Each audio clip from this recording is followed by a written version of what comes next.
मेरे YouTube channel happiness secrets से जुड़े हुए मेरे मित्रों, मैं डॉक्टर सुधीर शर्मा अपने वीडियो नंबर 89 में आज जो टॉपिक आपके साथ चर्चा करना चाहता हूं, जिस पर वो है क्या करना सही है, क्या करना गलत, कैसे पहचानें। किसी भी हमारे एक्शन कर्म से जुड़ी हुई 3 बातें होती हैं दोस्तों। हम उस कर्म के बारे में क्या सोचते हैं, उस एक्शन के बारे में हम क्या बोलते हैं, उस एक्शन को हम एक्चुअली कैसे करते हैं। इन सब तीनों चीज़ों में एक सामंजस्य होना चाहिए, एक ट्यूनिंग होनी चाहिए, और ये बहुत बारी देखने में नहीं आती। हम सोचते कुछ हैं, मुंह से निकलता कुछ और है, और एक्चुअली में कर्म कुछ और ही हो जाता है। अपनी इस बात को और अच्छी तरह से आपके साथ शेयर करने के लिए आपको मैं कुछ छोटी छोटी कहानियाँ सुना रहा हूँ, कुछ लोगों के साथ जीवन से जुड़ी हुई। सबसे पहली बात जो है मैं कर रहा हूँ एक रवि नाम के नौजवान की। ये अभिनय के क्षेत्र में अपना कैरियर बनाने के लिए एक छोटे शहर से महानगर मुंबई पहुँचा। 1 साल की स्ट्रगल के बाद इसको कुछ कुछ सफलता मिलने लगी। लोग इसके काम की सराहना करने लगे। इसका कैरियर अच्छा निकलेगा, इस बात की संभावना काफ़ी बढ़ गई। साधारण परिवार से निकलकर रवि अकेला महानगर में रह रहा था। नए दोस्त बने, नए लोगों से परिचय हुआ, तो नई आदतें भी इसकी जुड़ गई। इसको लोगों ने इनवाइट किया कि चलो आज तुमको काम मिला है, आज काम नहीं मिला है, चलो आज ड्रिंक करते हैं, मन रिलैक्स हो जाएगा। तो धीरे धीरे लेट नाइट पार्टियां इसके जीवन का हिस्सा बन गई। नई लड़कियों से दोस्ती हुई तो उनके साथ घूमना फिरना शुरू हो गया। जो एक इसका पुराना रिश्ता एक लड़की के साथ जो अपने शहर में था, जिसके साथ इसने जीवन भर साथ निभाने का वायदा किया था, ये लड़की को पूरी उम्मीद थी कि शादी रवि से ही होगी। उसको ये याद भी रखता था, उससे रोज़ बात भी करता था, लेकिन फिर भी इसके कदम और लड़कियों के साथ दोस्ती बढ़ाने में, उनके साथ रोमांटिक रिलेशनशिप कायम करने में इसके कदम आप से आप बढ़ते जा रहे थे। आप समझ रहे हैं ना दोस्तों, ये कुछ काम करना नहीं चाहता था, ये शराब नहीं पीना चाहता था, ये देर रात तक अपनी सेहत को नुकसान पहुंचाकर कभी इसने जागना ना किया था, ना करना चाहता था। अन्य लड़कियों से ये रोमांटिक रिलेशनशिप नहीं बनाना चाहता था। लेकिन सही क्या है, गलत क्या है, इसकी समझ होते हुए भी ये अपने कदम गलत राह पर बढ़ने से नहीं रोक पा रहा था। दूसरी चर्चा मैं एक मिस्टर वीरेंद्र सिंह की करना चाहता हूँ। इनकी कार को एक दूसरे कार वाले से खरोंच लग गई। इनको इतना गुस्सा आया, गाड़ी इनकी बिल्कुल नहीं थी, खरोंच देखकर ये आग बबूला हो गए, आपा खो दिया। दूसरे ड्राइवर के साथ मारपीट हो गई। उस ड्राइवर ने एक पत्थर उठाकर इनके सिर में जोर से मारा, खून खराबा हो गया। बात बढ़ते बढ़ते पुलिस केस बन गया और अब कोर्ट कचहरी में पूरा मामला चल रहा है। तो ये अगर पीछे मुड़ के देखते हैं तो इनको लगता है कि इनको हाथ नहीं उठाना चाहिए था, लेकिन फिर भी हाथ उठ गया। तो रोड रेज की ये कहानी भी हमको ये बात साफ करती है कि हम जानते हैं कि हमें क्या नहीं करना चाहिए, क्या गलत है, लेकिन फिर भी वो गुस्से के कारण हो जाता है, मौज मस्ती के कारण हो जाता है, बहुत सारे कारण हो सकते हैं। लेकिन गलत राह पर चलना साफ साफ दिखता भी है, फिर भी हम उसको अपने कदम रोक नहीं पाते हैं, उसको अपने गलत कर्म को सही नहीं कर पाते हैं। इस बात के अंदर हमको थोड़ा गहराई से झांकना पड़ेगा, उतरना पड़ेगा।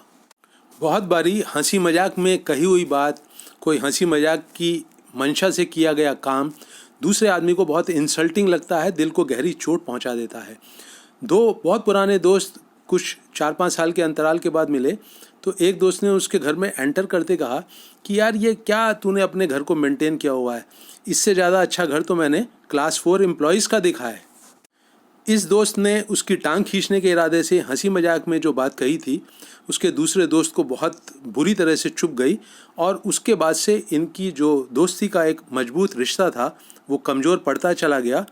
एक दिल में एक फांस लग गई जो कि रह रह कर टीसती थी, और जो दूसरे दोस्त ने, जिसके घर के बारे में इसने एक कमेंट किया था, उसने धीरे धीरे अपने कदम पीछे खींच लिए। दोस्ती बहुत ज़्यादा कमज़ोर होती चली गई दिन पर दिन। बहुत बारी हम देखते हैं कि अपना हिसाब किताब बराबर करने के लिए मौका मिलते ही हम कुछ ऐसी बात कह देते हैं, कुछ ऐसा काम कर देते हैं जिससे कि कोई पुराना हिसाब किताब बराबर होता है। पति पत्नी के बीच में, क्लोज रिलेशनशिप के बीच में, भाइयों के बीच में ऐसे बहुत से मौके आते हैं जब किसी एक पर्टिकुलर टाइम पे दूसरा जो रिश्तेदार है, जो परिवार का सदस्य है, जो पति या पत्नी है वो कुछ ऐसी बात, चुभती हुई बात कह देते हैं जो आपको, उनको मालूम होता है कि ये दूसरे आदमी को बहुत तंग करेगी, परेशान करेगी, दुखी करेगी, लेकिन फिर भी कुछ पुराना हिसाब किताब बराबर करने के लिए वो बात ये अपने मुंह से निकाल देते हैं। बाद में अफसोस होता है, बाद में परेशानियां भी बढ़ती हैं आपसी रिश्तों में, लेकिन फिर भी जो तीर एक बारी कमान से छूट जाता है उसे वापस तो नहीं लाया जा सकता। तो इन कुछ उदाहरणों से हमने ये देखा कि हमको बहुत बारी गलत काम जो है वो गलत की तरह से दिखता है, जो हम बोलने जा रहे हैं वो गलत होगा ये हमको समझ में आता है, फिर भी हम वो काम कर जाते हैं, मुंह से वो अपमानजनक या दिल को चोट पहुंचाने वाले शब्द निकाल जाते हैं। यही बात हमारे सोचने के ऊपर भी लागू होती है। हम बहुत बारी जो सोचते हैं वो हम जानते हैं कि हमारी जो सोच है वो गलत दिशा में बढ़ रही है, लेकिन सोचने के ऊपर तो दोस्तों कंट्रोल बहुत ही बिरले ही आदमियों का होता है। तो ये जो सीड है ये सोच से बनता है, फिर जो ये शब्दों में निकलता है और फिर एक्शन बन जाता है।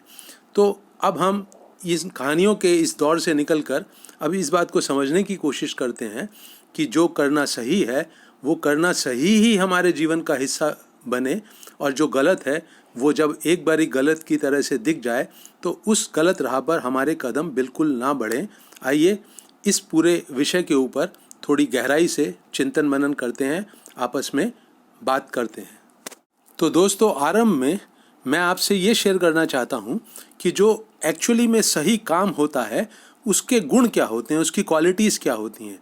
तो सबसे पहली बात तो मैं जो आपसे शेयर करना चाहूँगा वो ये है कि जो सही काम होता है वो जो आप सोच रहे हैं, जो आप मुंह से बोल रहे हैं और जो आप करना चाहते हैं, इन तीनों के ऊपर खरा उतरता है। दूसरी बात यह कि सही काम को करने के बाद आपको बहुत संतोष होता है, आपका तन और मन रिलैक्स हो जाता है कि एक अच्छे सही काम को आपने अंजाम तक पहुंचा दिया। कोई पछतावा नहीं होता, कोई अफसोस नहीं होता, आपको किसी तरह का गिल्ट की फीलिंग पैदा नहीं होती। जो सही काम है वो आपके लिए और आपके अपनों के लिए फ़ायदेमंद साबित होता है। सही काम कभी भी खुद को अधूरा नहीं छूटने देता है, ये बात भी समझने जैसी है।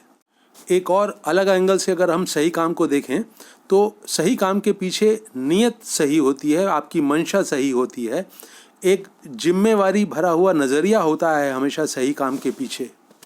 तो दोस्तों अब यही सवाल पैदा होता है कि सही काम को हर बार करने की काबिलियत कोई भी इंसान अपने अंदर कैसे पैदा करे। अगर उसको गलत काम की तरफ बढ़ते हुए अपने कदम समझ में आ जाते हैं, दिख जाते हैं, तो फिर वो उन कदमों को रोक लेने की, वापस लौट आने की विल पावर अपने भीतर कैसे पैदा करे, ये बात भी हम यहाँ पर समझेंगे। तो उस इंसान की जो हर बारी अपने कदमों को सही राह पर बढ़ाता है, सही काम करता है, गलत राह पर आगे नहीं बढ़ता है, कुछ कदम चल भी लेता है तो फ़ौरन वापस लौट आता है, कैसी होती है इस इंसान की समझ, कैसे डेवलप करता है वो इस समझदारी को जो उसको हर बारी बिल्कुल सही चुनाव करवा देती है, कैसे पहचान लेता है वो कि जीवन में ये काम सही है और ये काम गलत है। आइए इसके ऊपर थोड़ी सी मैं अपनी समझ आपसे साझा करता हूँ। तो दोस्तों पहले हम अपने उस कैरेक्टर रवि का जो है वो उस केस को समझने की कोशिश करते हैं। जब शराब पीने के लिए कोई उसको इनवाइट करता है, जब किसी लड़की के साथ वो बाहर आउटिंग का प्रोग्राम बनाता है, जब उसके साथ रोमांटिक डायलॉग बोलता है, तब जब वो देर रात तक जागता है, पार्टियों में आता जाता रहता है, तो उस टाइम पे आप ये नहीं कह सकते कि ये रवि जो है अपने पूरे होशो हवास में पूरी समझदारी के साथ अपने जीवन को आगे बढ़ा रहा है, चला रहा है। वो समझदार दिखता तो है, जागा जागा सा दिखता तो है, फिर भी जो उसकी बुद्धि है, जो उसका मन है, एक तरह के अंधकार में काम करते हैं। और वो अंधकार उससे क्या काम करवा लेता है, उससे वो गलत काम करवा लेता है जिसे उसका मन एक्चुअली में करना नहीं चाहता। तो क्या होता है ये अंधकार, आइए इसको समझते हैं। तो रवि के मामले में दोस्तों वो अंधकार है उसकी उन इच्छाओं का जो कि उसे एक खास तरह के ग्रुप में शामिल होने के लिए प्रेरित करती हैं, कंपेल करती हैं। वो अन्य दोस्तों के जैसा दिखना चाहता है, उनके जैसे काम करना चाहता है, और जब भी उसके सामने कोई लालच पैदा होता है किसी लड़की के साथ घूमने का, शराब पीने का, पार्टी में जाने का, तो वो उस लालच के सामने घुटने टेक देता है। और ये जो अंधकार है इस तरह का, ये अंधकार बेसिकली आता है क्योंकि वो इंसान बहुत अलर्ट होकर अपने जीवन को नहीं जी रहा है, पूरे होशो हवास के साथ अपने जीवन को नहीं जी रहा है। वो देख रहा है कि उसको आगे बढ़ने पर वो गड्ढे में जा गिरेगा, लेकिन फिर भी बढ़ता जाता है क्योंकि वो अंधकार में चल रहा है, अपनी वासनाओं के, अपनी इच्छाओं के, अपनी चिंताओं के। हमारे दूसरे उदाहरण वीरेंद्र सिंह जी के लिए वो अंधकार पैदा हुआ था उनके गुस्से के द्वारा। गुस्से में वो आग बबूला हो गए, पागल हो गए, उनकी समझदारी के ऊपर एक अंधकार छा गया, कोहरा छा गया और उन्होंने हाथ उठा दिया, जिसका कि उसको आगे जाके भारी भुगतान करना पड़ा, बड़ी कीमत चुकानी पड़ी। तो जब भी हम अपने मन की भावनाओं से भर कर कोई काम करते हैं तो हमारे जो डिसीजंस हैं, फैसले हैं, जो हमारे कर्म हैं, उनके गलत होने की संभावना बहुत बढ़ जाती है। तो ये सबसे पहली समझ हमारी ये बनती है कि भावनाओं के अपने ऊपर हावी हो देने के साथ अगर आपने कोई काम किया तो आप फंस जाएंगे, आपकी समस्याएं शुरू हो जाएंगी, मुसीबतें शुरू हो जाएंगी। तो दोस्तों, एक फैक्टर है इमोशनल होकर कोई फैसला करना, कोई काम करना, जो कि अंधकार पैदा करता है आपकी बुद्धि के ऊपर, आपके हृदय के ऊपर, आपकी समझ के ऊपर। दूसरा फैक्टर यह है कि जब आप बहुत सोच विचार करके इमोशनल होकर अपने अंदर ही अंदर कोई फैसला करते हैं मन में, तो भी ये फैसला गलत होने के चांसेस बहुत ज़्यादा होते हैं। ऐसा क्यों होता है, मैं आपसे शेयर करता हूँ। हम सब लोग अपने आप में स्वार्थी लोग हैं। हमारा मन जो है वो बहुत सेल्फिश होता है और इस सेल्फिशनेस के चलते, इस स्वार्थीपन के चलते वो जो फैसले करता है वो गलत हो जाते हैं, क्योंकि वो दूसरे लोगों के हित की चिंता नहीं करता है, सिर्फ और सिर्फ अपने हित के बारे में सोचता है। तो अगर सोच विचार जो है वो हमको सही काम को करने की प्रेरणा नहीं देता है, अगर हमारी इमोशंस हमको सही काम करने की हर बार प्रेरणा नहीं देती हैं, तो सही काम को करने का और गलत को छोड़ने का ये समझदारी, ये होशो हवास से भरा हुआ जीवन फिर इंसान को कैसे मिलता है। तो इस पॉइंट पर पहुंचकर दोस्तों, मैं जो अपनी एक बात हमेशा दोहराता हूं, वो अभी भी दोहराऊंगा।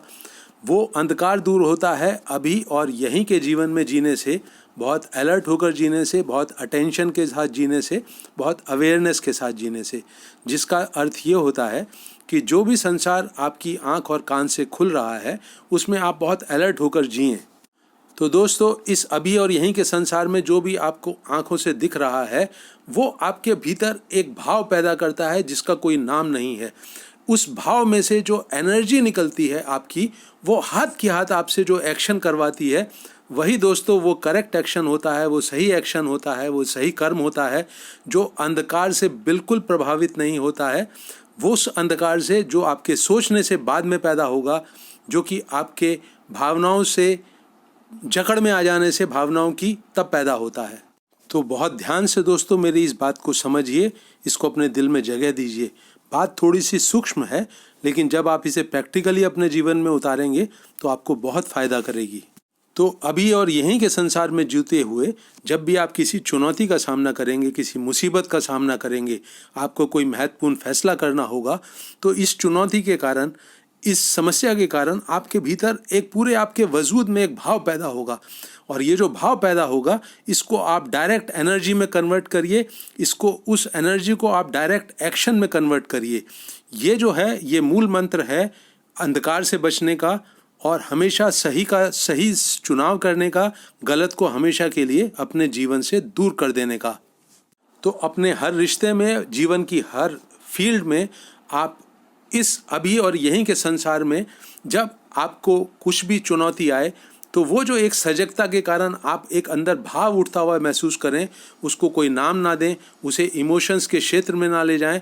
उस भाव से जो एनर्जी पैदा हो, वो एनर्जी जो भी काम आपसे उस मोमेंट में करवा ले, उस पल में करवा ले, उसको कर दें आप। वो आपको हमेशा सही राह पर रखेगी, कभी भी गलत नहीं जाने देगी। तब रवि शराब नहीं पिएगा, गलत रोमांटिक रिश्ते नहीं बनाएगा, कोई वीरेंद्र सिंह अपना हाथ नहीं उठाएगा, कोई पति पत्नी एक दूसरे के साथ कड़वाहट भरी बात नहीं करेंगे। आपके सब रिश्ते अच्छे होते जाएंगे, आपका पूरा जीवन व्यवस्थित हो जाएगा। तो दोस्तों, मेरी समझ के साथ खुद भी एक्सपेरिमेंट करिए। अपना वीडियो मैं यहीं रोक रहा हूँ। अगर आपको ये वीडियो पसंद आए तो इसको शेयर करें, मेरे चैनल को सब्सक्राइब करें और अपने कमेंट्स जो हैं कमेंट सेक्शन में लिखें। ये वीडियो आपने अंत तक सुना, इसके लिए आपका बहुत बहुत धन्यवाद।